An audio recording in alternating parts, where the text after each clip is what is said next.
চোখ রাখবো অন্যান্য খবরের দিকে। এসআইআর এর শুনানি নিয়ে একের পর এক সমস্যার সৃষ্টি হচ্ছে।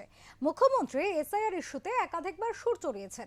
এবার বাংলার নানা প্রান্তে এসআইআর ইস্যুতে বিক্ষোভ। কোথাও জ্বলছে টায়ার, কোথাও ভাঙচুর হলো বিএলও অফিস।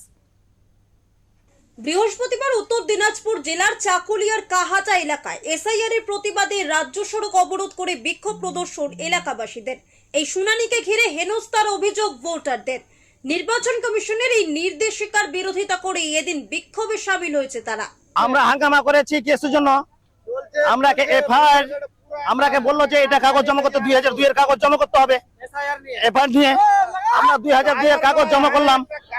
এখন বলতেছে কি যে আমাদের আরো অন্য অন্য কাগজ নিয়ে আমাদেরকে হয়রান করতে বলে হ্যারেন করতে হবে। কিসের হ্যারেনটা কিসের? আমরাকে যেটা বললো সেটা করলাম। আপনারা কি এই দেশের নাগরিক নাই? আমরা এই দেশের নাগরিক। আমাদের বাপ দাদা এখানকার, সব এখানকার। আমাদের বাপ দাদার কাগজ দিতে পারবো ওনা? আমরা তো এই দিয়ে পরে বলেছে এটা হবে না। এটা কিসের জন্য? বারবার আমাদের বাড়িতে আমরা তিনটা ভোটের মধ্যে 3টাই ক্যান্সেল। আমরা এগুলো এফআইআর মানি না, আর 3বার করে নাম ঘুরে আসছে। আমরা এগুলো মানি না আর মানবো না। আমরা এখানে সেই জবাবটা চাই ভিডিওর কাছে। এসআইআর শুনানি পর্ব খতিয়ে দেখলেন জেলা সভাধিপতি কাজল শেখ। নানুর ব্লকের যে সমস্ত মানুষজনকে এসআইআর শুনানি পর্বে ডাকা হয়েছে সেই সমস্ত মানুষদের সঙ্গে কথা বললেন জেলা সভাধিপতি কাজল শেখ। তিনি বলেন 1936 সালে জন্মগ্রহণ করেছে এমন মানুষকেও ডাকা হয়েছে এসআইআর শুনানি পর্বে। তার মাধ্যমে এটাই প্রকাশিত হয় যে স্বাধীনতার আগে থেকে যেসব মানুষ এই ভারতবর্ষ তথা পশ্চিম বাংলায় বসবাস করে, বিজেপির চক্রান্তে তাদের আজ নাগরিকত্ব প্রমাণ দিতে হচ্ছে। এর থেকে লজ্জা আর কিছুই হতে পারে না।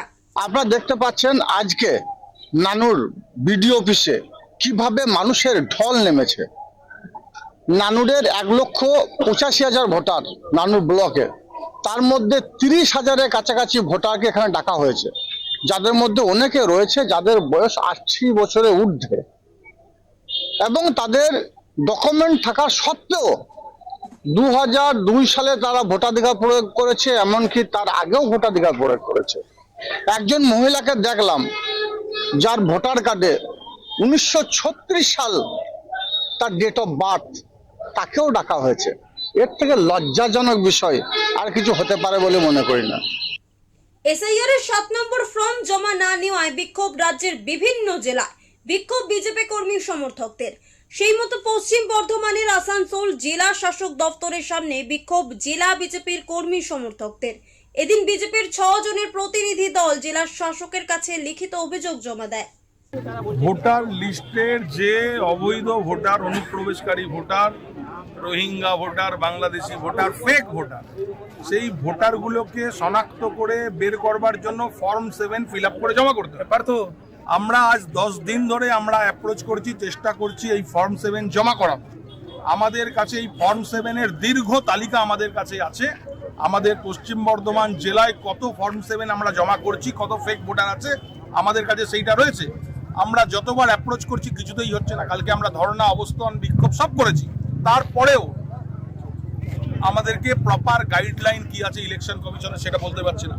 ফেক ভোটার যদি আমরা শনাক্ত করেছি সেটাকে বের করবার জন্য কি প্রসেস আছে সেটা বলুন। তাহলে ফর্ম 7 ছাড়া যদি কিছু উপায় আছে সেটাও বলতে পারছে না।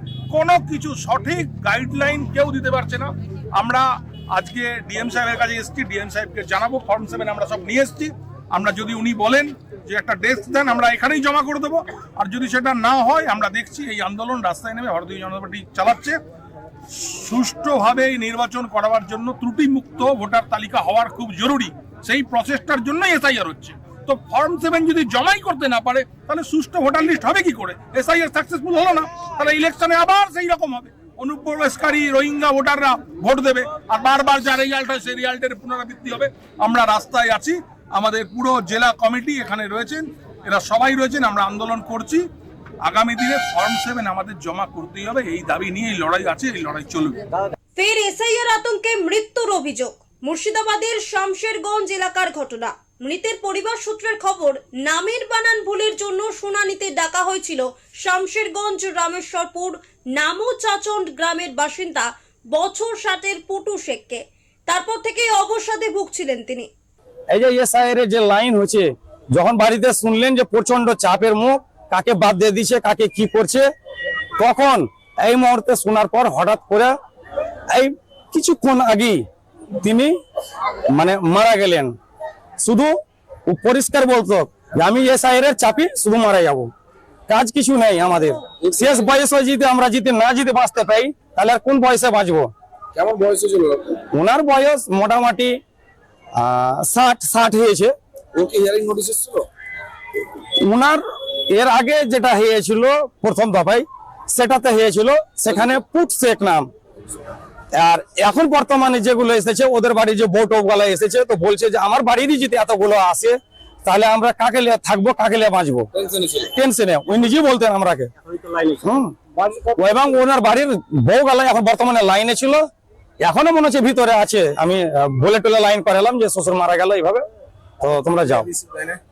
বাড়ির সদস্যরা হিয়ারিং এ এসে এদিকে আতঙ্কে। হ্যাঁ, উনি আতঙ্কে মারা গেল। বাড়ির সদস্যরা হিয়ারিং আছে এখন পর্যন্ত।